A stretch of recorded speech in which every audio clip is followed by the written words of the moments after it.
Hey everybody, welcome to Looks Good From Here, a show where we talk to designers and educators and creative thinkers shaping what the web looks like and what it really takes to get there. I'm Nick from SquareKicker, and in each episode, we go beyond the scroll to uncover the stories and decisions and the messy middle behind beautiful work. And today I'm chatting with Laura Coutts, an Australian-based web designer, strategist, and founder of Hatch Labs, known for her clean, intuitive, and content-first web style. Laura's built a global client base from her laptop on the Sunshine Coast with over 15 years of web design experience. She is a certified expert, an authorized trainer, Circle member, and Squarespace Circle community leader. So she has plenty of Squarespace knowledge to share with us today. And in this episode, we are talking about meaningful design, finding your style, and what it really takes to push the limits of the platform of Squarespace. Laura, it is so good to have you here. Welcome to the show. Hi, Nick. Happy to be here. Hey, I know I've just given you like this glowing review and a bit about who you are, but can you just give us a little summary, if anything else you want to share about you, where you're from, and your life and what you're doing? Absolutely. First of all, I'm actually unfortunately in Melbourne, not on the Sunshine Coast. I wish I was. Sorry about that. It's not sunny in Melbourne, is it? It's always raining? Is that what you're saying? It's always raining, pretty much. Okay. Yeah. Probably the most similar to New Zealand weather. So, right. yeah, and very drafty houses. So I've been designing on Squarespace since 2014. Before then, I worked as a copywriter online and a content editor. And after I had my second child, I made the shift to working for myself and decided that Squarespace would be a great platform to build a business from. Cool. Awesome. And you said you've got some kids. How many kids have you got? I do. I've got 3 kids. They're all on school holidays at the moment. Excellent. A 13-year-old who's just started high school, a 10-year-old and an 8-year-old. Great. Sounds good. And I think that if they might pop in to say hi, need something, we'll just keep it rolling because, that's how life works when you're living from home. There's kids, there's dogs. Yeah. And dogs as well. Great. I love it. Awesome. Well, let's just kick into it. I'd love to dive into your journey and becoming a web designer. And we know each other a little bit just from being online, but I'm really excited about this because you have maybe a different pathway than maybe most Squarespace designers I've talked to, because you've done a few different things to move up to where you are now. Have you always wanted to be a designer, or how did you find yourself into this place of designing websites? Well, actually, I first started off as a lawyer. Oh my goodness. Probably the best way to describe it is I was a failed lawyer. So I did my degree, got my qualifications, and decided after about a year that it was definitely not the path for me. I'd always been fairly creative. I ended up at a newspaper, and I worked as a copywriter at a real estate newspaper for a little while. So I was creating those really annoying little bits of copy under houses and lifestyle features and things like that. And at that point, I got my education in grammar, which in Australia, there was this whole sort of 5 or 6 year generation that missed grammar education. So that was really great, and it was a good eye opener. And my editor was incredibly patient with me. And so then for the next 8 years or so, I worked in online content editing. And that was great. I worked for not-for-profits, insurance companies in the UK and back in Australia. And then I decided to do something else when my second daughter, was about to start childcare, and I realised I couldn't do the commute, and it just wasn't going to work, the corporate grind. So I dabbled for a little while in photography. I did some wedding and family photography, and at the same time I was starting a bit of a web design business as well, and that one won out because it was much more fun, less pressure, more flexible. And I chose Squarespace as the platform that I would focus on because I'd done years of working in WordPress, and just the most frustrating platform to work with, even if you know code. And I found a lot of the smaller clients that I was going to be working for had huge frustrations with not keeping on top of plugin updates, and really not understanding how the whole system worked, and having to rely on expensive developers to change out photos, post blogs, and do a lot of the things that they shouldn't have to really pay to do. That's why I thought Squarespace would be a really good platform for most of those people. That's really fun. I missed somehow that you were a trained lawyer before you got into this whole area. And then you went obviously copywriter, editor, photographer even, and then website. So you've kind of like got a full service. So people want to create a photography website or a lawyer website. You've kind of got them all the legal terms. You can just full service right around, can't you? Yeah. So I've actually, and I'm not sure if it's because of that training or not, or just coincidence, but I've done quite a few law firm websites as well. And that's been really fun because there's not much diversity in design in a lot of the, particularly in Australia. And to be able to inject some color and some fun into those has been really, really good. Yeah, so it is quite a bit of a shift going from, legal to design. So what was that like for you? Like, what was that? Were you just doing law and going, I just can't wait to get out of this? Or have you always had a passion for design? Much. Yeah, pretty much. I've always done something creative. And I honestly don't know why I did it. It seemed like a really good idea at the time. But the reality proved different. I would have made the worst lawyer in the world. I'm so scatty, and I need new projects and I need color and exciting things. So I think it's best for the world that was something I left behind me a long time ago. Right. And I guess that it helped me research and understand sort of complex issues and help me frame complex issues in a simple way. So I guess that was a really good grounding. But the copywriting work was, copywriting to me is the foundation of websites anyway. Good content is the foundation of websites. The design really is the wallpaper that sits around it, but the content and the structure are sort of the bones. Like if you think about the way a house is built, unless you have good plans and a really good idea of how a family lives, you're not going to be able to build a website properly. So you need to get those basics in place. So the architecture, the content, the messaging, and then in a way, the design really is the wallpaper and, the styling. Yeah. So your background in kind of content, even photography, probably has really helped shape your business making websites, I imagine, because you have those expertise and kind of both kind of content creation as well as images that you can bring to the design party, if you will. Yeah. So I would never consider myself a graphic designer. So I do logos occasionally, but that's definitely not my skill set. So my favorite projects are the ones where clients come to me with a really well-established brand or a budget that they can actually get a really great brand and assets developed.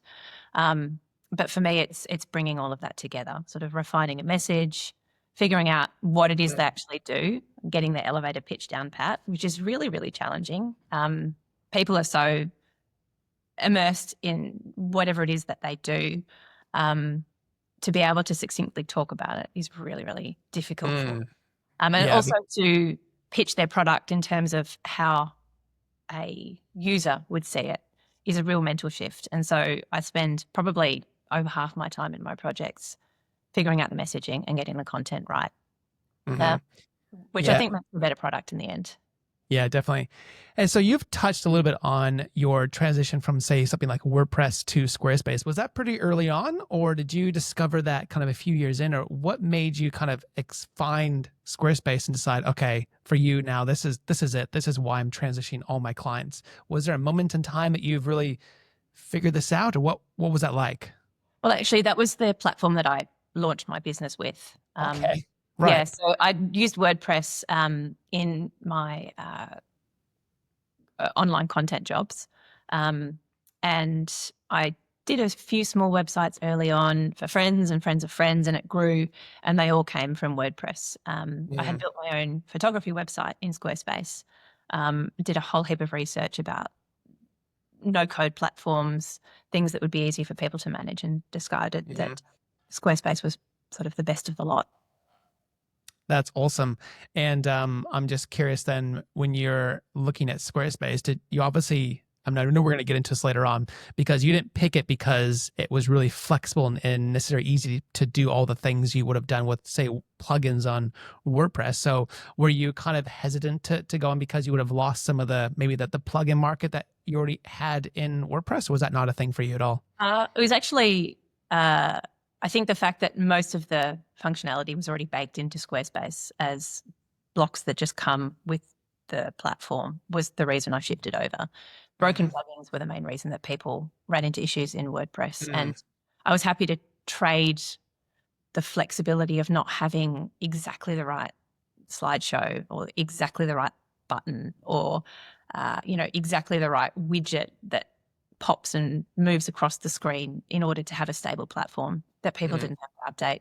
I did get frustrated quite early on about the limitations of Squarespace, and the fact that, being within a framework would really limit the way you could make things look. So I taught myself CSS pretty early on, and my websites do use an awful lot of CSS code to get them to look a certain way.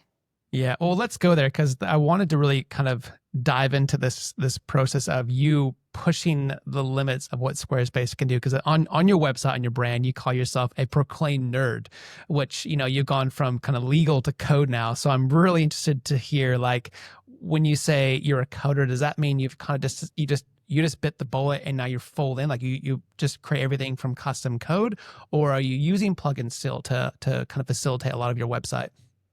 So I use both. Obviously, SquareKicker is one of my favorite plugins, and I use that for a lot of sites. But I also use, there are some amazing plugins that I use to achieve certain effects. I use a lot of Chris Schwartz Edmonston's plugins. Awesome. They're amazing. Shout out to him. And Will Myers as well. They're fantastic, and amazing response as well if things are not working the way they should. And that really gives the flexibility that I would have wanted or would have had in WordPress. I think, a nice arsenal of those sort of more custom plugins plus CSS to make things look the way I want it to look, plus SquareKicker gives a really great outcome. Yeah. Yeah. Did you learn CSS just for using it in Squarespace, or were you already kind of familiar with that custom code piece when you're in WordPress as well? Not really, no. I just learned that along the way. Right. Okay. Cool. So it's fun. I think it's a really clean and pure code. I don't do back-end code so much. I can implement it, but I don't write it. Although AI is changing that significantly. Yeah. Okay. But CSS is a great one. You target your item and you say, I want it to look like this. And then you put the code in and you make it look any way you want. As long as you get your before and after brackets in the right spot and your commas and quotations, you're good to go. If you leave one of those out, everything falls apart below that. It does. Yeah.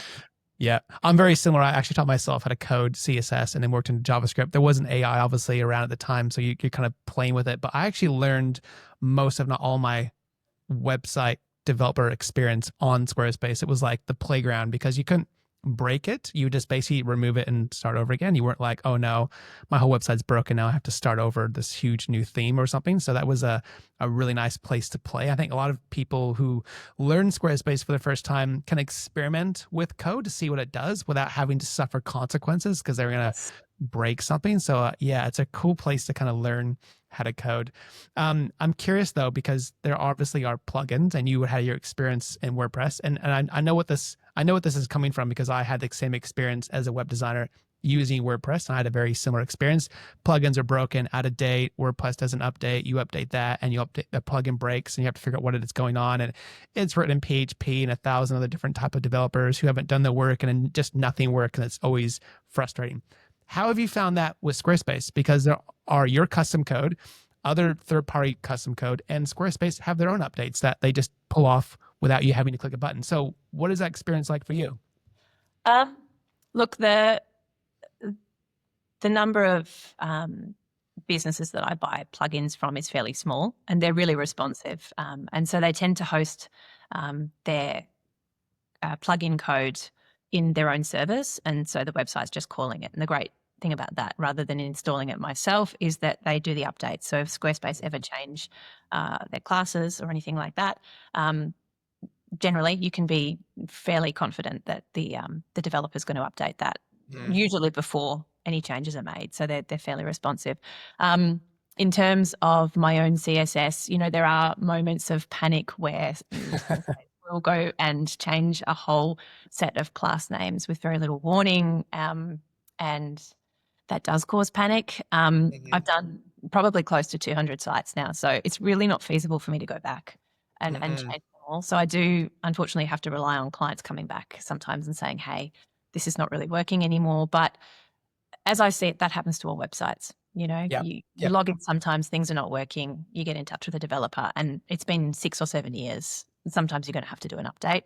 And I Right. think that's a good trade-off to make. And I do let my clients know that if we use custom code, that there is a chance that at some point they'll need that updated. So I'm pretty happy Yeah. with that. There's always this interesting tension because I have previous websites that I hope are never going to break, but I know that they will. In fact, there's a recent update that Squarespace have just put out that things are going to break on these sites. And I have to think, do I go back to clients and offer to fix them? Do I just refer them somewhere else? I wrote that code specifically for that site. I know what's working and what's not working. So how am I going to handle that? And part of me thinks, man, I wish I would have just used SquareKicker, but we didn't obviously have SquareKicker at the time to be able to make these updates dynamically. So yeah, I feel for anyone who's writing custom code and maybe you've got, as you said, hundreds of websites and then knowing how to handle that when past clients come back and say, that thing you made for me 7 years ago is no longer working. How do you handle that? So have you had any of those kind of like 7 years ago websites break and then you just say like, look, maybe just time to get a new website or we just need to build something different? Is that what you were saying?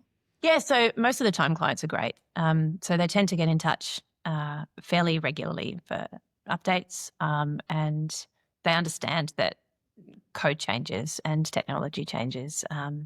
A lot of clients come back to me to upgrade from 7.0 to 7.1, and during that process we sort out a lot of the code issues. I've never had anyone who's been so mad that a piece of code has broken that they've, stamped their foot and gone off elsewhere. They usually understand that it's an ongoing investment. And as far as business expenses go, a website is such a small but valuable investment. I think they can see that it really makes a difference if they have to invest a bit of money here and there to keep it going. Yeah. Cool. Thanks for sharing. I know there's a lot of people who give us questions like that as well. And that's really interesting to hear from another perspective from another designer about, how you use custom things on your site and how you manage updates and custom code. And, now there's a form of AI. You wrote something, it prompted, it works. But if it ever stopped working, then how do you even fix something that AI wrote and the developer can't help you out? And AI is kind of unsure as well. So it's interesting to hear what that experience is like for you. But going into kind of using, I guess, making websites premium and feel premium for you, what makes a site actually feel high end or premium? Is it the fact that it's got good branding, good content, you said, images, or like more custom feel? Like what's it about kind of these high end premium websites that you're building actually make it feel like they are a high end website? Look, I don't think I'd strike that every time. It's all very dependent on the assets that clients come to me with. If they come with really terrible branding, which happens, really old logos, colors that I wouldn't have chosen, there's only so much you can do. But what I would say is that there's a cohesion that you don't have to think about. Sometimes you get to a site and it's jarring and you don't quite know why. It could be that there's a discord between the messaging and the design, or it could be that, the fonts are just not quite the right size. Things just, are laid out in a way that makes you think, and you shouldn't have to think when you get to a website. You should get there and it should be an experience presented to you, and it should be frictionless. And I think that high-end sites are frictionless. It's not a specific thing. It's about all those elements working together. Yeah, I really like how you said that, working together, because one of the things I've noticed on people who use SquareKicker, people use plugins. I've seen some sites we've jumped into, and it's every plugin I can think of on the market has been somehow stuffed on one website without any cohesion. Just they have a SquareKicker tool here that does one thing and another thing over here that does one thing. And it's almost like I just use lots of custom stuff because I want it to feel custom. And now you just have a bunch of things going on that feels messy. And I think that's a really good balance of, just because you can do something that feels custom doesn't mean there's cohesion across the whole brand and the site. It should be quite clear and consistent and easy for someone to follow. Yeah. So I think my mantra in both creating content and design is to make complex simple. So that's the customer journey, the design, and I take a lot of inspiration from the way that Apple do things. It's deceptively simple. It takes a lot of thought to pare back what you don't need. So generally the first iterations of a site I do are messy and they're full of things I don't need. And so the sort of the design process for me involves creating something that almost has everything in it and then stripping it out and simplifying it until it's at its bare minimum. And I really enjoy that process. And so that's the messaging, the content, number of pages, really getting everything back. And again, that's something that the client has to be on board with. Sometimes there's a tension between what the client wants and what I want. And I know there was that meme going around a few years ago about the client who really wanted the toaster in the corner of the screen, and they really, really wanted this like little GIF of a toaster. And sometimes it is like that, and you just have to let them do what they want to do with, the best advice in the world about why it wouldn't be a good idea. That's the fun of it as well. And the best part about the toaster is it pops, right? The website's got to pop. I know, it pops. Yeah. That's great. I love what you said, making the complex simple. That is such a value that I love and hold dear to my heart as well. And often think that if people don't notice something, as in like they don't notice the wow behind it or something, it almost kind of you did a good job because it feels good, but you don't know why. If something is catching their eyes because maybe you did something wrong, maybe it's actually too much and too many things going on, actually distracts people, but it should feel nice and I think of scrolling effects, a really a very well-used SquareKicker feature. It's a telltale when you see it on a Squarespace website because there are not many functionalities that actually make that happen. But when there's a lot of different things moving in so many different places, it can feel almost overwhelming. And you kind of almost feel like you're showing off, like, look at the cool things I can do. But subtle turns, simple scales, little scroll-ins actually make a big difference, but it doesn't take away from the content you're trying to absorb. So it's complex, but again, as you said, it's simple. It makes it feel like it wasn't distracting, but just went together. Yeah. So do you still design sites, or are you really just focused on the? Well, I do for hobbies now. So I kept the website business going for the first 2 up to 3 years. We weren't paying ourselves as founders in SquareKicker. We just rather scale our team and continue to see how far we can take that. But we thought for a while that we kind of would keep the agency going on the side because we were unsure if we wanted to let it go, because we wanted to learn from making websites what people really wanted. And we had people making websites in our team as well as helping out with SquareKicker. So it was kind of a dual role. And every time we needed something really cool, like Sticky Split literally came from a website we wanted to create. Like, I wonder if we can create content that sticks on the side and scrolls on the left, and immediately thought, if we were to do that with SquareKicker, with a tool, how could we programmatically use that? So I created the code in jQuery first for a client, but built it in a way that could be potentially used to create sections. And I wrote the code in a way that I could think, we can do sections included if we had this number here. So we actually built it first using like section IDs, like the anchor links, and use if the ID contains a left and the ID contains sticky and the ID contains, something else, we can kind of fire this function in the code. So, if we can do that, we can give the client easy way to kind of use Sticky Split. And afterwards, okay, cool, we've got that trigger now for the designer. What if we make an actual tool for that? So it was really good for us to learn how to make stuff that clients wanted. And then I think after a while, we've got 30,000 plus customers using SquareKicker who give us feedback all the time. We weren't missing out on hearing that feedback of what people wanted. And of course, we're really invested into the forums on Facebook and Slack. So we're anyone everywhere. So we still hear what people want, probably even more so. Yeah. So we stopped designing websites for clients a couple years ago now, maybe 3 years ago. And at some stage, I do kind of miss it, but I don't miss the busyness of trying to force myself to be in 2 different places, one for the client, one for the team, and one for the vision, there's a lot of moving pieces. So, but then I'm a part of a committee. My son is really into track cycling, and I've jumped on the committee, some of the Nelson track cycling committee, and we're like, guys, we're on a Wix website. It needs a better one. It's not working. We've got weird stuff going on. So I'm just going to rebuild it, and I'm going to use all the things I know about Squarespace, going to get it used to sell merch online and do events and some different schedules. And so I'm looking forward to kind of building a website again, but with the purpose of like getting to know some of the features that we don't get to play in as much, since like the email campaigns we don't use because we use a different email client. So I love to just find myself in those spaces, learning more about Squarespace and being able to think about, how can we make this easier, this whole process? So now that we're, playing with websites more, it gets my brain thinking about the kind of tools we could use to make some of those functionalities work a bit better. So one of the things I would love to do, we haven't got there yet, is really invest heavy into e-commerce on Squarespace. They're changing all the time, which makes me nervous on making e-commerce tools. However, I think we can do it in a way that's really consistent and easy to introduce. But there's some really other cool things we're working on now I don't want to put down yet. So we'll get into that eventually. But yeah, I'm pumped for what we're currently making, because I think it's gonna make people like yourself very, very happy pretty soon, because there's not anything like it on the market yet. So it's exciting. Yeah. Yeah. There's some fun stuff. So look forward to closer to the end of the year. It's gonna be very neat. We won't talk about me. We'll talk about you. And I'd love to hear more about your working with clients, because you've got one of the cleanest and clearest offerings I think I've seen on the web. From like hour of power sessions right up to like 15K custom builds. How did you structure this? Like, was it from experience? Was it just something that you've learned that people were asking for? I'd love to hear how it evolved over time to figure out how you've got to these different offerings. And by the way, we'll put links to your website in our show notes. So if people want to check it out, they can definitely do that. It was a bit of trial and error. So when I started, I was building really big, complex sites for not very much money.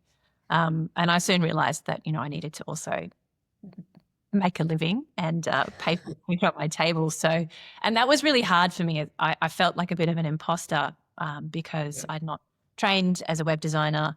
And, that's my sort of general approach to life. I feel like an imposter no matter where I go. So it was really hard to up my prices. But over the years, I've done that. And to be honest, probably 80% of my builds are still custom builds, and they're all custom priced and custom scoped. Cool.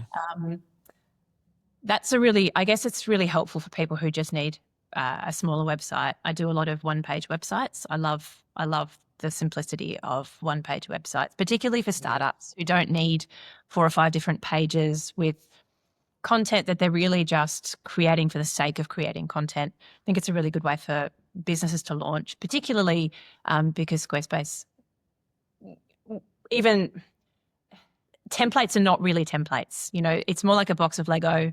You're not locked into any particular look and feel. So if you make a decision now as a business owner about a website, if you decide 5 years down the track that you want it to look different, you don't have to start again with a completely different template. You can just change the look and feel and the layout and the flow of things. And so for that reason, I think it's a really great place for people who don't have a great budget to start off.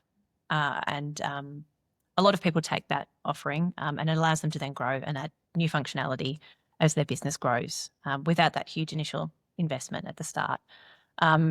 People come to me for fixes on Squarespace sites they may have built themselves if they just want to polish.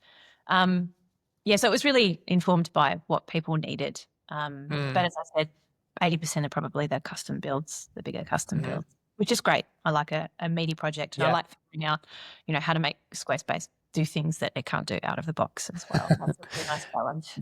That's awesome. Pricing creative work has always been hard. I think every designer who starts off, everyone who's still working in design has a hard time of actually pricing the work. I actually read an interesting book called Design as a Job, and it was really helpful for me to figure out, have the guts to actually charge for your work as a creative and don't be afraid of that. But I'm interested, how did you figure out what to charge? Because you've got your prices actually listed on your website. So you're very transparent on what you're doing. Look, so how did you get to that point? I like point? to be transparent generally with my projects as well. So what I tend to do with my custom builds is we have a lot of discovery before anyone pays anything. So I spend a lot of time on the phone with people, and I develop a project plan, which forms the working project plan. And they get all of that before they have to even agree whether to work with me or not. And they can walk away with it and go somewhere else if they choose to. Transparency is really important to me because everyone's been burned by a tradesperson before or a business, and it's a really yucky feeling. So I like to make sure people know exactly what they're getting into before they come to me. In terms of setting my prices, it was a combination of figuring out what other creatives in my country charge. Australia's got a fairly high cost of living, so I probably do charge more than people in other countries around the world. Food and rent is really expensive here. So, Yeah, especially in Melbourne. I've been to Melbourne. It's Yeah, pricey especially there. Melbourne. Yeah. Yeah. Often think that moving to the country would be really nice, but I'm a city midge. So, um, yeah, so just a bit of market research, figuring out how much we needed as well. And I think I can't remember, there was a figure I came across. You had to take what you'd be earning an hour, and as a freelancer, you times it by, I can't remember what it was. It was like 1.5 or 2 to account for, annual leave, sick pay, downtime, the hours where you're busy, but you're not actually doing client Mm, work. So that was how I got my figure. Yeah. And I mm. don't know if I got it Yeah, right, that's but great. it's doing okay at the moment. Yeah. Yeah, that's great. I totally empathize and sympathize with trying to figure out how to make what you want to make as you need to make. It's not. I think when you charging, let's just say, I think I was finishing up my web designer business. I was charging like 150 an hour New Zealand, and you go, well, that's actually quite a bit. Like, well, yeah, but if you work like 4 hours a week on billable work, it feels not enough. Like you need more billable work, and because most of the time you're doing everything else but billable work, that actually you need to supplement that with the things that you're actually doing for billable time. And then plus you've worked up to that stage of this thing would have taken me 4 hours several years ago, which takes me now one. So should I make less money or should I just charge more for the same amount? And sometimes people just hide their hours and they just say it's a fixed rate. Here's what it is. But are you charging kind of fixed rates for the work you're doing, or are you still charging per hour? If it's a small job where people just want some changes made to their site, I quote in hours. But for larger projects, I have a fixed rate, and then I break down, the discovery is this much, content rewrite this much, but I don't talk about hours Mm-hmm. because in the Cool. end, I think that, they're paying for a service and they're paying for years of experience as well. Mm-hmm. And the hourly rate, it's actually not that important. What value does it provide to their business? Yeah. And if the price that I'm quoting is not providing value to their business, then I'm not the right person.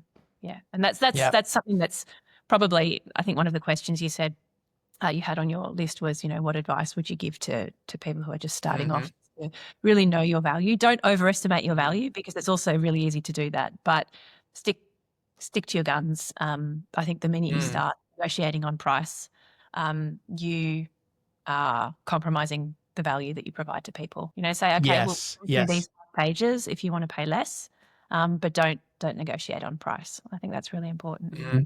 Yeah. Yeah. Yeah, it's really good. Oh, I can only afford this much. And you go, oh, okay. But rather than saying okay, you can say, okay, that means we have to take out these things to get it to that price. So you can actually Yeah. achieve their budget. I used to offer every client 3 prices. It was like the, say bronze, silver, gold kind of idea. And I was really surprised by the people. I thought everyone's going to go for the middle. And every time I did that, like, here's what you wanted. Here's what you said you should do. And that's usually the one in the middle. And it's like, oh, if you can't afford it, go less and take out a few things. If we really want to go crazy, here's what we could do. And I pitched all these crazy ideas and blew out this expectation of we could do this. And I always used to think that would help sell the middle one. Every time everyone went for the more expensive one, I was like, what am I even doing with these other ones? I'll just pitch the dream and then see what they think. And it's worked. Yeah. It was pretty funny going into Yeah. that. Well, I'm Yeah. spending the money anyway. What's some? Yeah. What's a Yeah. few grand more? What's, It'll be fine. yeah.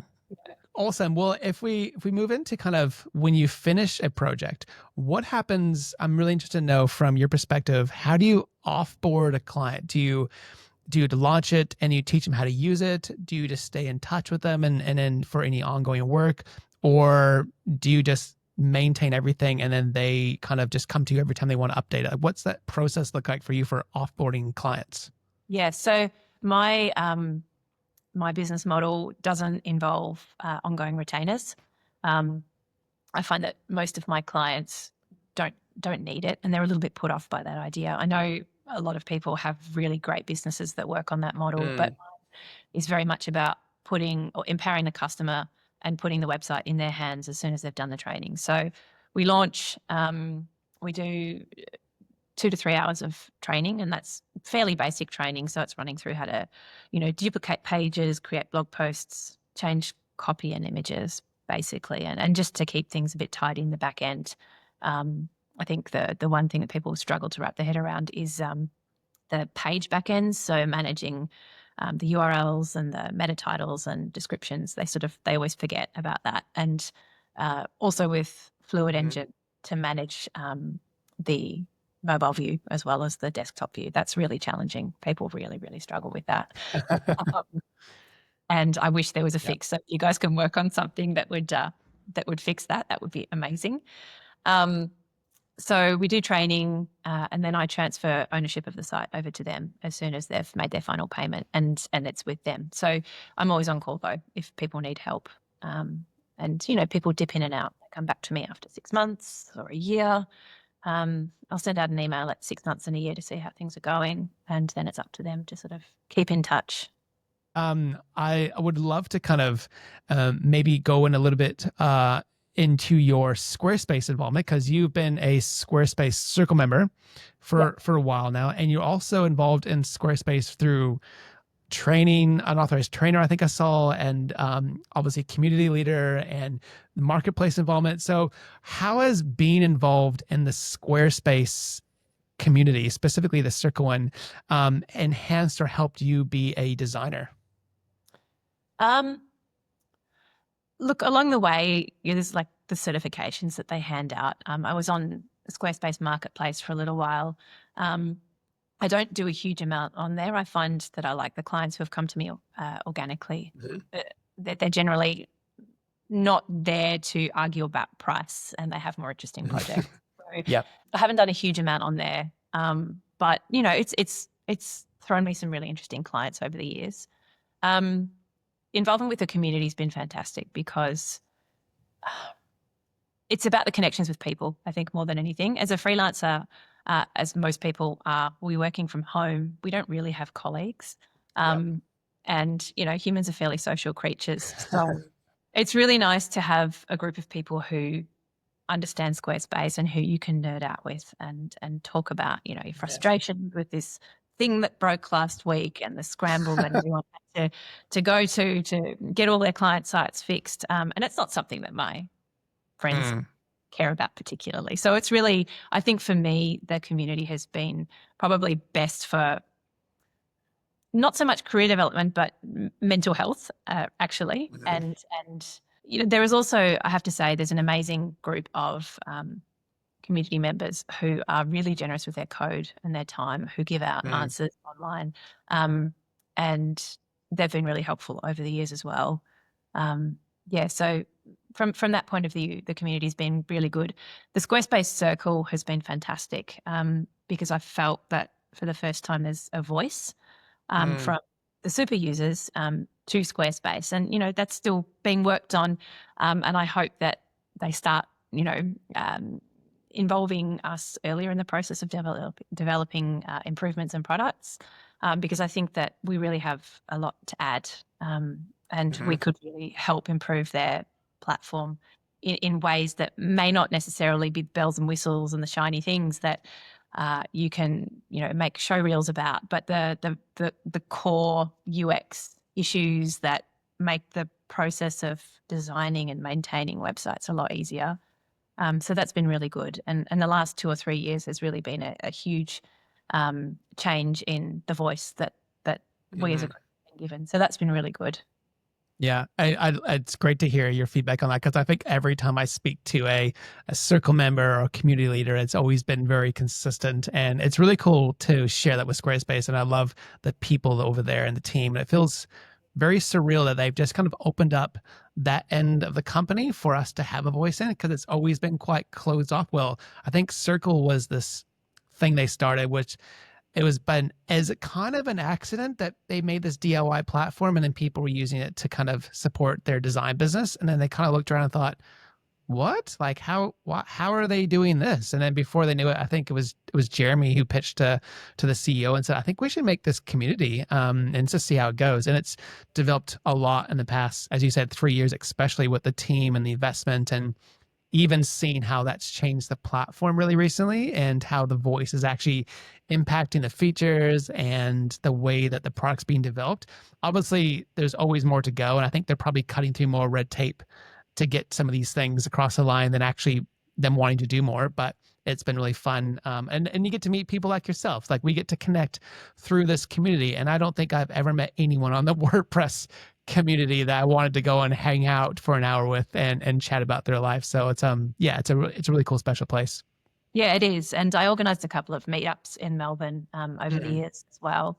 And it was, it's just really nice to know that there are other people like me sitting in their little caves doing the same thing as I do. That's really nice. You probably should do more of it, actually. Yeah.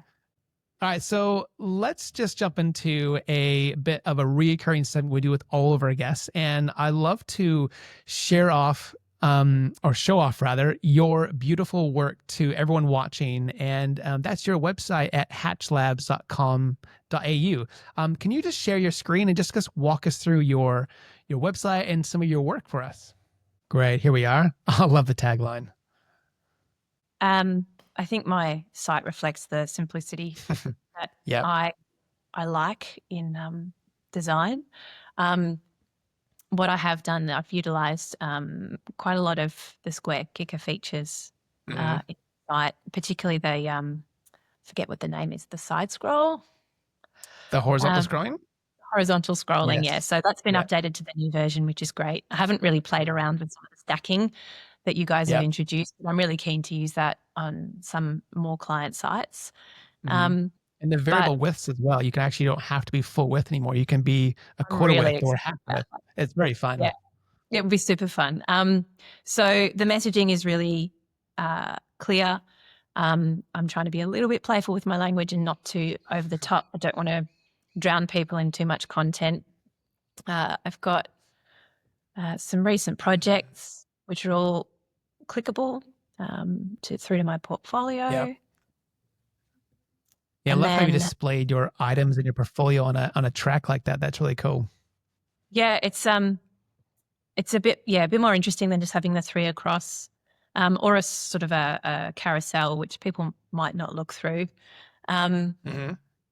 So we've got this little rotating plug-in here that goes through all my different services.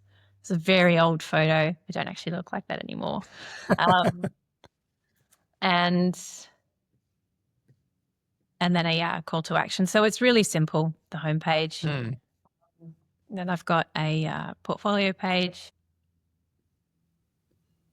You can see my lovely slow internet connection there. Really, really simple portfolio outlines. So just a little description of the project and a screenshot of the homepage. So pretty simple. One thing that I implemented on the site, which is super fun, is a light-dark toggle, just so people can read it in any format they want. So that's my site. It's pretty simple. Honestly, a lot of my work is word of mouth. I do get the occasional client through the site, but it's more just to check my credentials, I think, rather than working really hard from an SEO point of view. That's something I probably need to work on, but I've been lucky enough that I haven't had to really do that. I'm really excited to try out the SEO Space plugin on my site as well. I think I could gain a lot from that. I've used it on quite a few client sites so far, and it's brilliant. Yeah. Yeah. SEO is SEO Space rather has really changed the game. It's exciting and both kind of disappointing because that was one of the things I kept thinking about at Squarespace really needed. And I was even contemplating, could SquareKicker do something like that? And then I saw Henry on the forum saying, I'm building this thing. I'm like, okay, great. I'm glad someone is doing something because that was something I couldn't stop thinking about. Oh, you guys can just do the design thing really well then, that's everyone's got their little. It's great having collaborations with other people doing cool stuff. Yeah.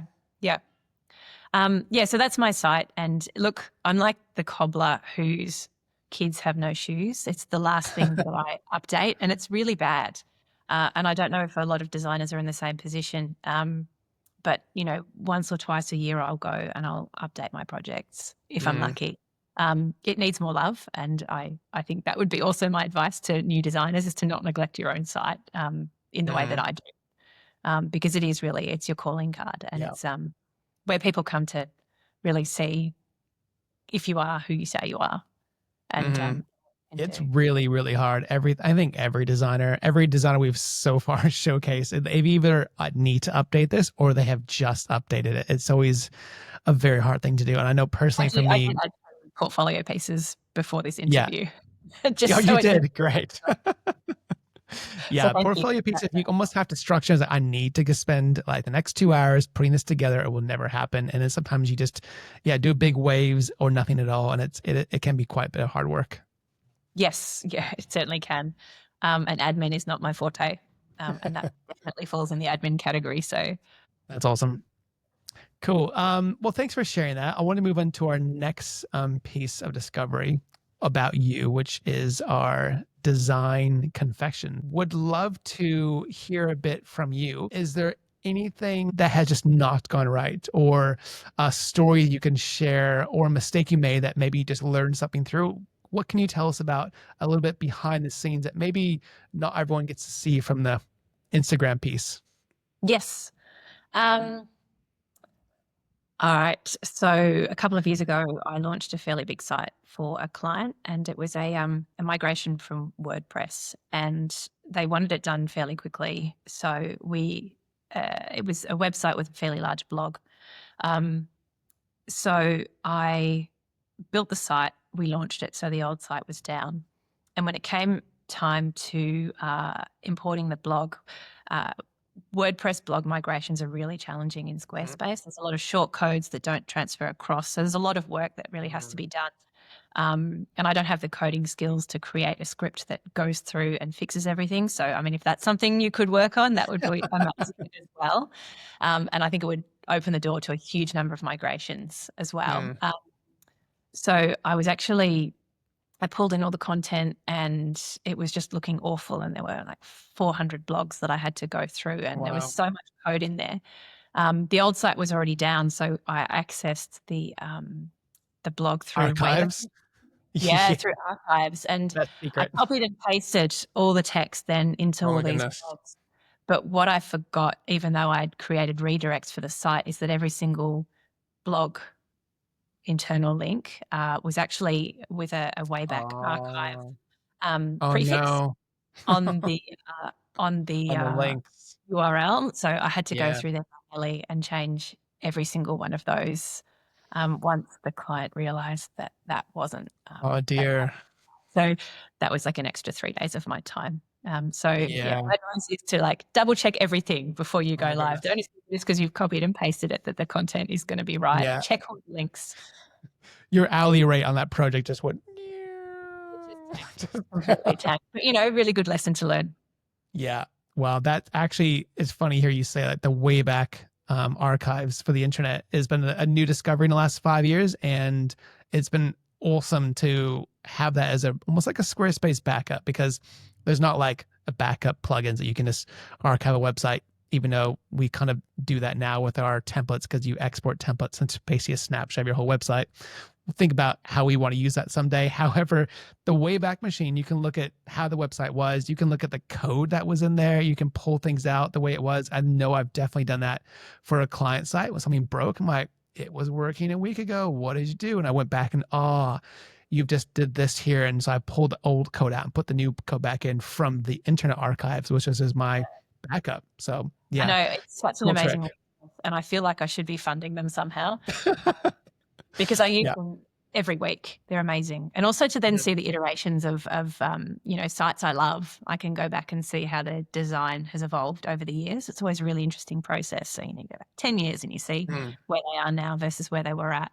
I think it's a great resource. The Apple website did not look the same in the 90s. It was a very different website. It's really fun looking back at the old websites with the old iBooks and the old spin wheel iPods. It's a very different site than it is now. It was a good time, wasn't it? Yep, indeed. Cool. Our last segment here is called Off the Grid. Love to hear a bit more about how you stay creative. What's something you do outside of work that keeps you kind of rejuvenated and energized to keep you going in your work? I started learning the banjo a couple of years ago. So banjo?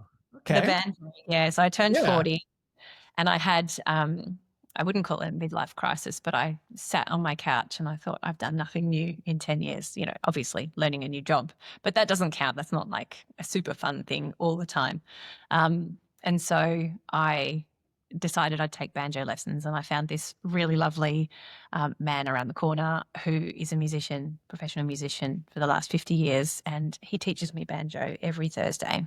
And it's been a really great balance. That's great. Using a part of my brain that I don't use very often. And I really annoy my kids when I practice, which is great. It's great. It's really nice to learn a new skill. And, I am slowly, very slowly getting better, sort of. Yeah. Why the banjo? I mean, of all the musical instruments, not the guitar, but was it like Mumford and Sons that like, yeah, I want to be that person? Or what happened? I don't know. I've always loved bluegrass and hillbilly music, folk festivals and things like that. And I thought the banjo was great. It's a bit more of a social instrument maybe than a fiddle. Yeah. I love the sound of it. It's great. And not the sound of it when I play it, but, the hope is that maybe by the time I retire that I'll be good enough to be able to sit and jam with some people. So that's really fun. It keeps me going as well. That's cool. Oh, it's very fun. Yeah, I enjoy playing music. I don't play it nearly enough, but when I open up a guitar, I was going to play guitar professionally. That was what I was going to do my whole career, just going to be a musician. It didn't work out that way, but I put it away because I don't have a lot of time. When I pull it out, I get stuck and lost for hours. I'm like, oh, everyone has disappeared for hours and I didn't even know that there's people in the room. I love playing music. It's great. It is good. It's good. And I think it uses the same part of the brain as being creative. Designing does as well. It's nice. And it's a good balance though, because, I don't want to be a complete nerd all the time. Yeah. Awesome. Hey, that just about wraps us up, but is there any way that people can learn more about you if they want to reach out to you, or any kind of social media, et cetera, that you want to be able to share? So I don't really do social media. I don't have an active Instagram account or a business Facebook account, but I've got a contact form on my website. Right. I'm always happy to also talk junior designers through anything. I love helping people out with that. I had a lot of great designers who gave me great advice as I was starting out. So if anyone wants to reach out and has any questions about the plugins I use, to keep things going in my business, processes and things like that, I'd be happy to chat to anybody. Cool. That's awesome. Well, I'll just wrap it up. Thanks so much again, Laura, for your time. And thanks everyone else for watching. Looks good from here. And we hope you enjoyed this sneak peek behind the pixels of the screen, which makes people's creative work beautiful. And you can find all the links we just talked about to Laura's website and her work in the episode description. And don't forget to subscribe to hear more conversations like these about creatives shaping life online. And we'll see you all next time. Thanks again. Thanks for having us.